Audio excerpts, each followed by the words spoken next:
Hello, I'm Jyotika. Welcome back to my channel. In the previous video on answering SAQs, I had told you that students keep contacting me, telling me that they find it difficult to answer two types of SAQs. One concerning the use of research methods in a study, the other concerning ethical considerations of a study. They don't find enough exemplars to answer these questions, and they don't understand the structure or the format of answering these questions. In the previous video, I've already discussed how you can answer a question relating to a research method. I'll link that video in the description box below. I'll also link my website, ibpsych.excellingpsychology.com. You can visit it to get the document of the answer that I'm using in this video, and for a lot of other material that could be useful for your IBDP psychology preparation. Okay, in today's class, I will be answering the other type of SAQ that students find difficult relating to ethical considerations. As in the previous class, I have presented a model answer on the screen, and again my intention is not to read out the model answer or to explain it. Rather, it is to guide you on how to answer this type of a question with the help of the example that I've presented on the screen. So as I keep on giving you insight into how to answer the question, I will keep on illustrating my points with the help of the answer. This time I have deliberately selected one research study for my answer, which I know most students prepare for their paper. The Loftus and Palmer study from the cognitive approach. So I think it should be easy for you to follow this lesson. Still, if it is that you haven't prepared the Loftus and Palmer study and you really need to understand it to go through this video, do go through that study in your course companion on the Think IB site before you come to this answer, because I will not be explaining the study in details. So let's begin with the lesson. Before answering any question, the first thing we should do is read the question carefully. Here they have asked us, explain one ethical consideration relevant to one study using a cognitive approach to understand cognitive processing. So my key takeaways from this question are, first, the command term, explain. Explain here is indicating to me that throughout my answer, I need to keep justifying, or I keep on needing to answer the question why.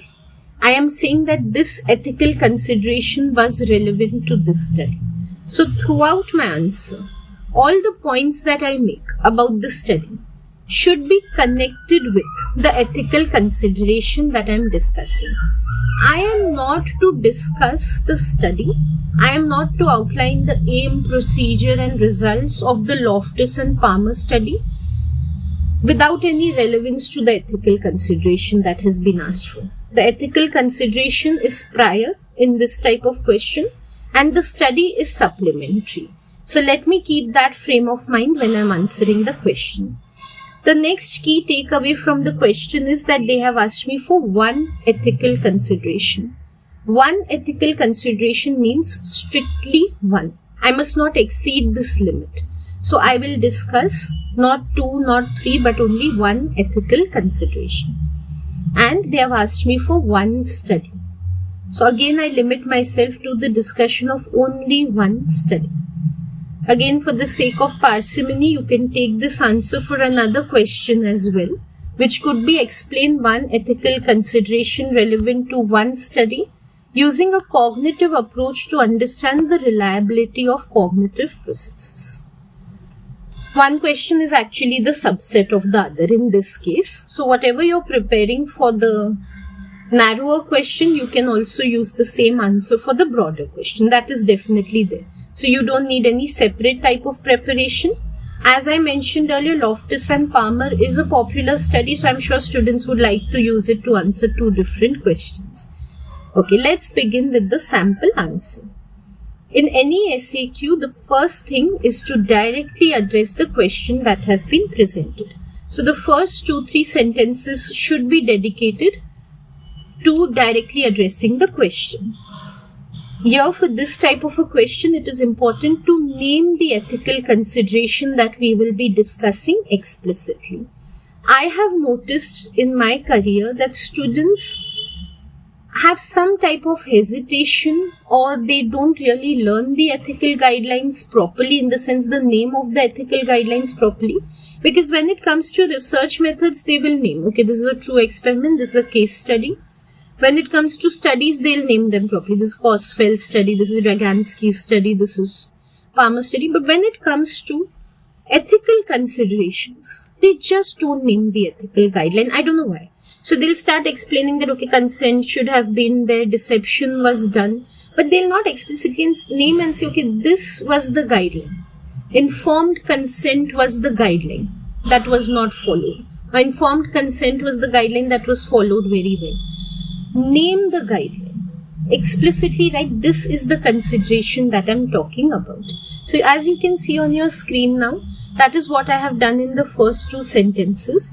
I have named the guideline that I'm going to be discussing for the rest of the answer. You can take this as a brief introduction in the SAQ. Some students don't like the idea of a brief introduction in an SAQ. Then just take it as 1 to introductory sentences that are addressing the question. Okay, so what I have done is I have named the guideline protection from harm, because that is the one I'm going to be discussing. And I have given a very brief definition of it. Very brief. That is the key term. I am not to discuss the guideline in details without reference to the study. That is why I'm not going to write an essay about what is protection from harm or why it is important. In general, I'm going to give a line as a means of a good start to the answer that, okay, this is what is protection from harm, and then I will keep on connecting it with the study. So in general, protection from harm, as we know, means that no participant should be harmed either physically or psychologically in the short run or in the long run during the course of the study, or no such impact should be made on a participant that later on he has to suffer because of his participation. If instead, say for example, I was going to discuss the guideline of deception. So I would say that deception was an important ethical consideration in this study. I named the guideline deception. And again, I just give 1-2 lines of definition, what the guideline demands. So the deception guideline demands that participants should not be misled in any way with regard to the procedure or purpose of the study, neither should such details be hidden from them. So as brief a definition as that. Next, I come to the Loftus and Palmer study. So I've separated the paragraph. The Loftus and Palmer study also I have named explicitly. So instead of a long winding elaboration, there was one study in which there were there were participants who had to watch a car accident, and then somewhere down the line naming that, okay, this was the Loftus study. Right at the beginning, I have mentioned Loftus and Palmer. So the examiner immediately knows this is the guideline I am explaining, and this is the study with reference to which I am explaining it. So I have named the Loftus and Palmer study, and I have given again a very, very brief description of what the study was about. Simply I've stated the aim of the study. So it was to investigate the accuracy of memory in terms of future decision making. That is all that I have stated. There is a need for more irrelevant description of the study. Whatever I discuss next should be relevant to the ethical consideration that I've pointed out, which is protection from harm. So here I have mentioned that Loftus and Palmer conducted 2 experiments and both had high consequentiality.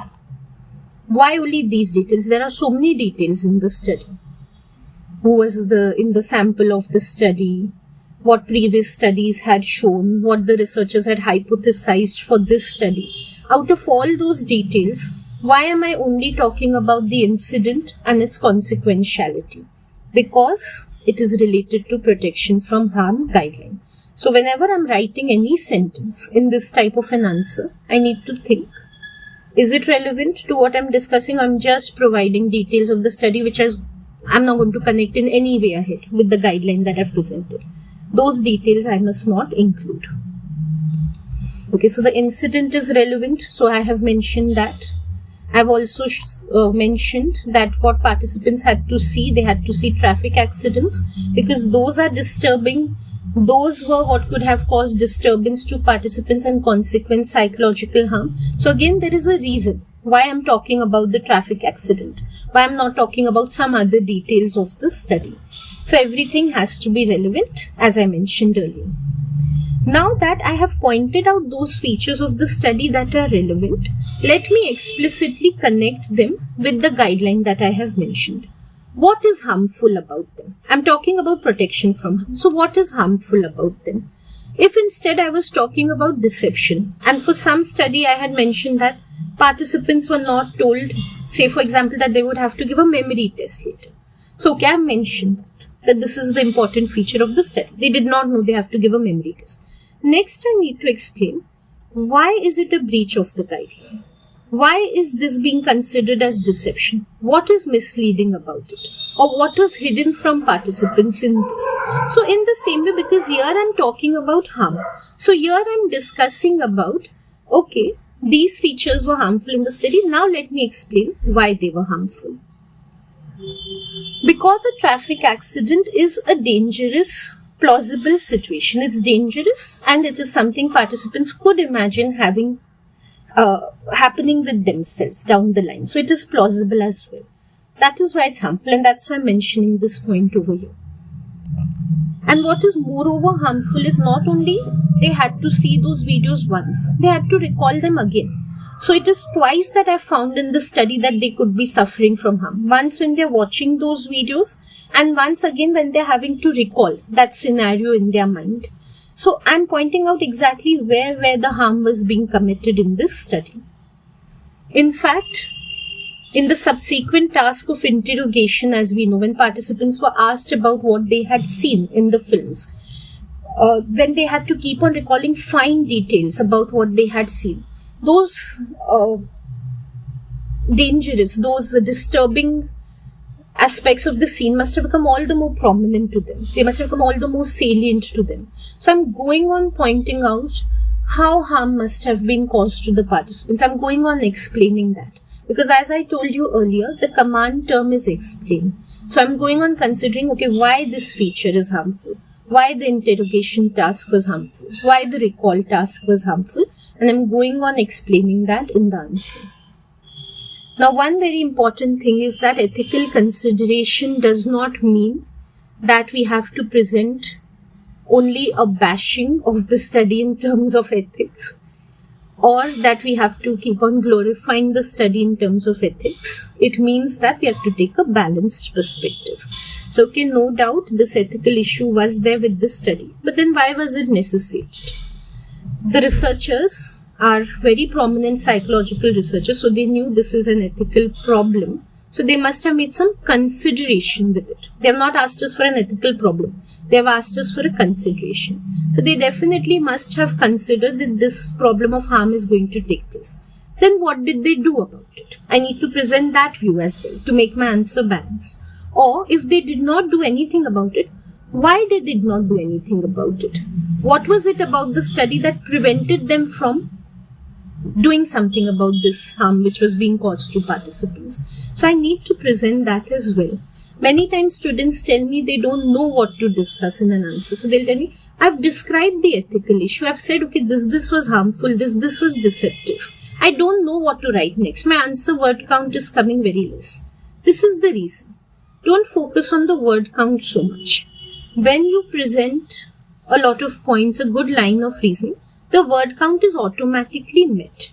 Your priority in writing answers is not to meet the word count. It is to answer the question that has been asked. And when you answer it, the word count is met. So if your word count is not being met, don't think of ways of how you can satisfy the word count. Think about seriously what is missing in your answer. Something is left out, which is why you're not able to meet the word count or the answer is appearing to be incomplete. So many a times this is the case that I want you to know about. Many students have asked them to write answers and this is what they've told me. They just present one side of the story. Why the guideline was broken or why it was met. They don't give the other side. That's why the answer seems incomplete. Okay, so now let's look at how to present the other side. why the researchers gave participants a task that was possibly psychologically harmful to them was because they felt that it was not having a very deep impact. As we know, harm is justified when it is done to some extent, when it's not going to have a very long-lasting impact on participants, or when the emotional disturbance caused is just a disturbance. It's not a damage of some type, so it's not very intense. Here, researchers knew that participants would be a little disturbed watching those videos, remembering those things, but it was not as if the participants were believing those things to be real. Or it's not as if they really had to participate in a road accident. They knew that the road accident, even if it was real, was a thing of the past, was completed, and they were just watching a video about it. It was not something, a pressing issue of the present that they needed to address. So it was not going to have an intense impact on them, nor a long-lasting impact on them. Researchers were fully aware of this. In other words, when researchers of a study are fully aware that the harm that they are causing participants does not outweigh the benefits of what they are trying to find in their study, the harm is justified. And that is what I presented here in Loftus and Palmer study. How the harm was justified by it not outweighing the topic that the researchers were studying, the faulty cognitive processes that we have. So any emotional disturbance that was going to be caused in the study, the researchers knew that it is going to be very temporary in nature. It's not going to have a long-lasting damage. So it's not like participants are going to develop some phobia or some fear, or they will not be able to drive in future, or they become scared of being in traffic situations, nothing like that. So the harm was justified to meet objectives like pointing out how susceptible human memory is, which is a pressing question for humanity, given that eyewitness testimony is a key deciding factor in the future lives of people who are accused of crime. Definitely, such a study is justified which causes mild harm to participants, as researchers are meeting the objective for something that is so important, right? So that is what we present in a balanced way. If instead, say, I was answering a question on deception, and I would have pointed out in the previous paragraph, these are the reasons why deception was done in the study. In this paragraph, I would be explaining why that deception was justified. So I would be explaining where knowing about the purpose of the study, or where knowing about the procedure that is to be done next would create demand characteristics or a tendency for social desirability in the participants, and that is why hiding things from them or misleading them about things was justified. That is how I would have presented this paragraph. Or let me quickly give you an example of another ethical guideline. Supposing I was discussing informed consent. So in the previous paragraph, I would have said why informed consent was not taken. What are those details which should have been told to participants, and on those grounds, informed consent should have been taken. So in this paragraph, I would be explaining again why giving information before the study would have created demand characteristics in participants, why it would have affected their performance in the study, and that is why researchers could not take informed consent. In a way, you can also think about it as the previous paragraph is from the participants' perspective, why and how they are being harmed by some ethical guideline not being maintained in the study, and the second paragraph you can take as from the researcher's perspective, why it was important for them to violate the guideline. So you can take it that way. One more thing is an ethical consideration question. It does not always have to be that there is some guideline that has been violated and you're justifying why it's been violated and why it was necessary to violate it. There could be a study that you're discussing in which an ethical guideline was in fact maintained. Okay, so say in this study or any other study, let's imagine there was some other study in which the guideline of protection from harm was maintained. So there we would have two paragraphs. I'm just saying roughly, it's not compulsory organized like this in paragraphs, but let's say to keep it structured, one paragraph would be about why it would have created a problem if this guideline was not followed. So what was the good thing about following this guideline? One paragraph would be on that. And the next paragraph would be about how researchers went about following that guideline. So it is, if it's from protection from harm. So the first paragraph would have been about if these considerations were not made for the participants. Say they were shown something emotionally intense, or some type of an injection or medicine would have been given to them, they would have been harmed in this way. So it was really good that the researchers maintained the guideline. And in the next paragraph, we would explain how they went about maintaining the guideline. So instead of giving a serious dose of medicine, they gave a milder dose. Or instead of exposing participants to very intense, disturbing images, they exposed them to milder images, which would soon be forgotten after the study was completed, something like that. So that type of a question, that type of an answer in which you are saying what was maintained in the study in terms of ethical guidelines. One paragraph could be dedicated to why it was important to maintain that guideline, and the second could be about how the researchers went about maintaining it. So you could answer a question that way also. It does not have to be a guideline that was broken in a study. In this study also, Loftus and Palmer, as such, the guideline has not been broken. To an extent it was, so we have presented in that way only. And I'm sorry to elongate the discussion, but I genuinely want to help you. So some things that I see students doing suddenly comes to my mind and I want to explain. So just one more very brief discussion. I've seen students sometimes blowing ethical considerations out of proportion. Please don't do that also. When you are discussing an ethical consideration, and yes, there is a violation of an ethical guideline in a study, it is not always very severe.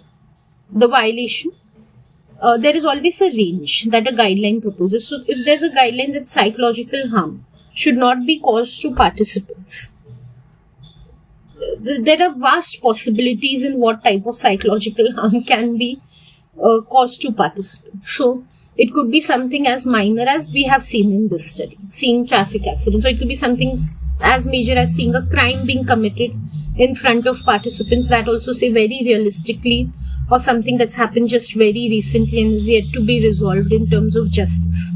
So there's a broad range of what type of psychological harm participants have to undergo. Every study that is violating the guideline of psychological harm is not causing an equal amount of damage, or is not causing intense damage to participants when it is violating the guideline. So don't exaggerate, don't blow things out of proportion. Like in this answer, if a student writes, oh, they had to watch traffic accidents, so they must have been upset for so many days, they might have not been able to drive a car. That's not true. That's not the proportion with which the guideline was broken. Okay, so just be careful about these things, be realistic.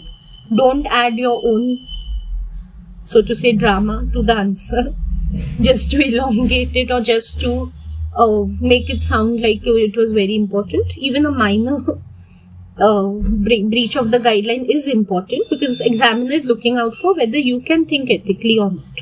Examiner is not looking out for what severity was there of breaking or following a guideline in the study. Okay, so keep your perspective correct when you're answering. Again, the word count I have mentioned here, because a lot of students like to know about the word count as well. I think I mentioned earlier in this video, word count should never be your priority in answering a question. Your priority should be to answer completely and to answer substantially. The substance of an answer should be your focus, not the superficiality, which is the word count. But there is something that I have mentioned in the last video that I want to mention in this one as well. I do find that there is a positive correlation between word count and the quality of an answer. Answers which approach 400 words for an SAQ somehow, if focused, in most cases they are, so if focused on answering the question that has been asked, they tend to be of a better quality. They have more points covered, they have points well elaborated and well linked as required by the question. That is why they tend to be on the higher word count side. So my suggestion personally would be aim for higher word counts in your answers. Okay, I hope this lesson has been helpful to you. I keep posting lessons on my website, and I will try to keep posting videos on this channel as well. Thank you for watching this video. I hope to see you soon again. Goodbye.